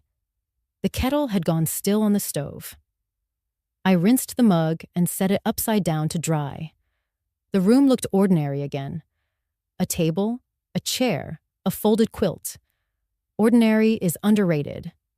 Drama burns hot and leaves ash. Ordinary builds you a floor you can sleep on. Before bed, I wrote one more line on the pad and tore it free. I taped it inside the cupboard where I keep tea so I would see it every morning. Not for the money, for the boundary. Not to punish, to protect what remains. In the dark, under my mother's quilt, I spoke to Daniel the way I did in the beginning, when the house felt too big for one voice. I kept something for myself, love. The words were simple. They fit in the space of a single breath. The ache did not end. Ache is faithful. But it took one step back, and in the space it left, I felt a small, solid thing take root. Not joy, not yet. Simply the knowledge that tomorrow I would wake and make tea in a kitchen that answered to my name. The cottage smelled faintly of fresh paint and dust when I first unlocked the door, the kind of smell that belongs to new beginnings. It was smaller than the ranch house, by far. 2 rooms and a kitchen hardly bigger than my old pantry. But the walls felt clean, waiting. The first thing I did was place Daniel's photograph on the little mantel and spread my mother's quilt over the narrow bed. That was enough to claim it. The library stood just down the block, its brick facade softened by ivy. I walked past it that morning, suitcase light in my hand, and thought how Daniel would have chuckled. "Maggie, you've always wanted to live among books," he would have said. He'd be right. A library at my doorstep felt like an answered wish I hadn't dared voice. By the time I set the kettle on the stove, the quiet had become companionable. The cupboards rattled a little in the draft. The floorboards creaked under my steps. Not judgment, just acknowledgement. A new house, learning my rhythm. That afternoon, a knock at the door startled me. I opened it to find Mrs. Patterson holding a pie, her hair tucked under a scarf, eyes bright. She must have followed the moving truck. I heard you left the ranch, she said gently, as if news could bruise. So I thought you might like a taste of something familiar. Apple, warm under foil. I invited her in. The cottage seemed to swell with her presence, the way kindness fills a room larger than its walls. We sat at the small kitchen table, two mismatched chairs pulled close. I sliced the pie, steam rising, cinnamon sharp in the air. She asked how I was settling. I told her simply, "It's different, but it's mine." She nodded as if that was the truest measure of a home. She didn't ask for every detail, and I didn't hand them over. I spoke of the ranch in broad strokes, the long years, the way it had changed shape in my son's eyes. But I didn't complain. Complaints are seeds that grow weeds, and I have planted enough of those in my life. Instead, I said, "Sometimes a door has to close hard so you can hear the hinge give way." Mrs. Patterson reached across and patted my wrist, her touch as steady as the tick of a clock. When the kettle began to sing, I rose. The whistle sounded the same as it always had, though the stove was new and the pot lighter. I poured the water into my old ceramic pot, the one with the faint crack along its belly. That pot had boiled in the ranch kitchen through storms and silences.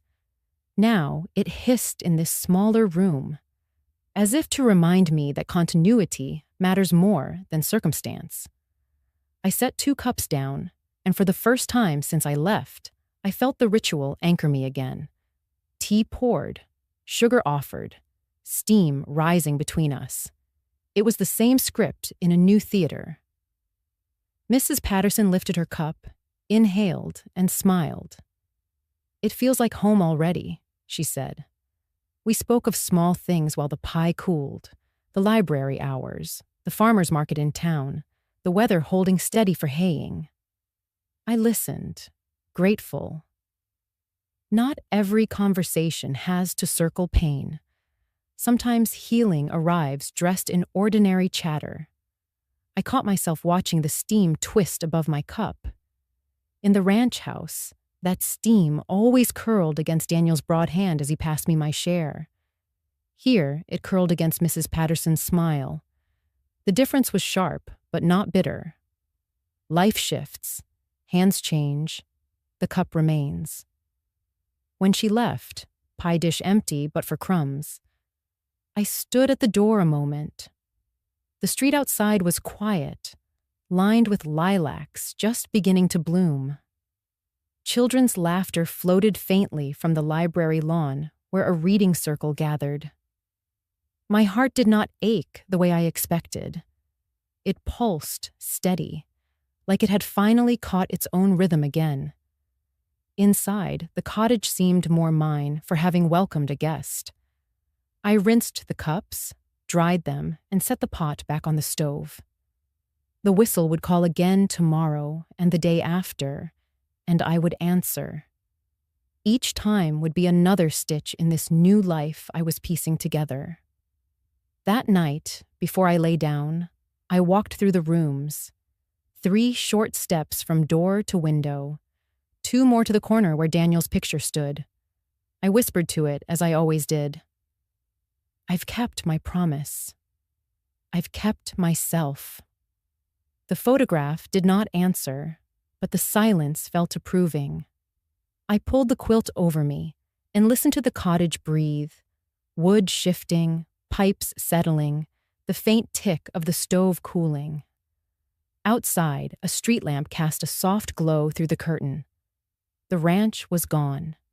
The burdensome silence of that big, empty house was gone. In its place was this smaller quiet, kinder, layered with possibility. Tomorrow, I would walk to the library and get a card in my name. Tomorrow, I would buy my own apples and learn how this oven baked. Tomorrow, I would pour tea again, perhaps for another visitor, perhaps just for myself. The kettle would sing. The cup would crack a little more. And I would sip, steady, remembering that this simple act of keeping, is the shape of my future. Night settles softly over the cottage. The library across the street has gone dark. The last stroller wheels have rolled home. I set the kettle on the small blue flame and take out a sheet of good paper, the kind that holds ink the way a hand holds a vowel. I sit by the window where the lilacs brush the screen. The moon lifts like a white coin over the roofs. I begin to write. Daniel, I promised you I would keep the papers safe. I promised I would not give the whole of myself away. Tonight I am keeping both promises, and I want you to hear it in my own hand. The ranch is gone, love. Not taken. Chosen. I sold it before anyone could spend it in their dreams. I changed the locks, packed what mattered, and left a note that said enough without cruelty. I did not shout. I did not beg. I signed. The ink did the talking. Paperwork stood where my voice used to tremble. I have a little place now, a cottage with a stove that whistles and a window that drinks the moon. The library is a block away. I wake to the sound of children reading, and some days that sound feels like a benediction. Mrs. Patterson brought a pie and sat with me while the kettle sang in a new kitchen. We ate. We talked about ordinary things. Ordinary feels precious after years of standing guard over silence. I watched our boy come home to a door that would not yield. I did not gloat. I breathed out a breath I had held for too long. He looked like the child who once fell asleep on your shoulder when the tractor hummed too steady to fight. He is a man now, proud and frightened. He let fear turn love into arithmetic. I cannot solve that for him. I can only refuse to be counted like inventory. You told me once on the porch at dusk, when we were both bone-tired from hauling feed, do not give so much that you forget to keep something for yourself. I laughed then. I thought keeping was a later thing, a reward for good behavior. I know better now. Keeping is daily, a locked door you chose, a cup of tea you pour for your own hands, a boundary you write without raising your voice. I kept myself, Daniel. Late, but not too late. Some nights I ask if I was too hard. Then the question softens. Cruelty celebrates pain. I did not. I set a bone that had been crooked for years. It hurt. It will heal straight. If forgiveness comes, it will be because truth gave it a place to stand. I carry your knife in my pocket. I keep our album near the bed. The quilt my mother sewed is on my knees as I write. These things are enough anchors. The land will go on under other boots. The sky will turn the same light over that pasture. The hawk will ride the fence line. But the house I wake in answers to my name, and the future I step toward is one I choose. If you can hear me, if anything of us listens, I hope you know I did not trade love for victory. I traded fear for dignity. I trimmed the story to its clean line. I am not for sale. Neither are the years that made me. Sleep easy, love. I will, too. M. I set the pen down and let the ink settle. The kettle's whistle gathers in the small room, not loud, just sure. I pour water over leaves, steam rising in a familiar curl. The same cracked ceramic pot, the same chipped cup. Different counter, different window, same hands. I carry the cup to the window seat and read the letter once through, not as judgment, just as witness. In another life, I would have tucked it into an envelope addressed to a grave. Tonight, I fold it clean and place it in the drawer with the receipts. A letter that exists is sometimes enough. I open the window a finger's width. Night air moves in, cool and green. I sip and feel the heat travel down, stitch by stitch, through the place where doubt keeps house. The moon hangs patient above the lilacs. Across the street, a porch light clicks off. In the quiet, a sentence rises the way the whistle does, steady, unashamed.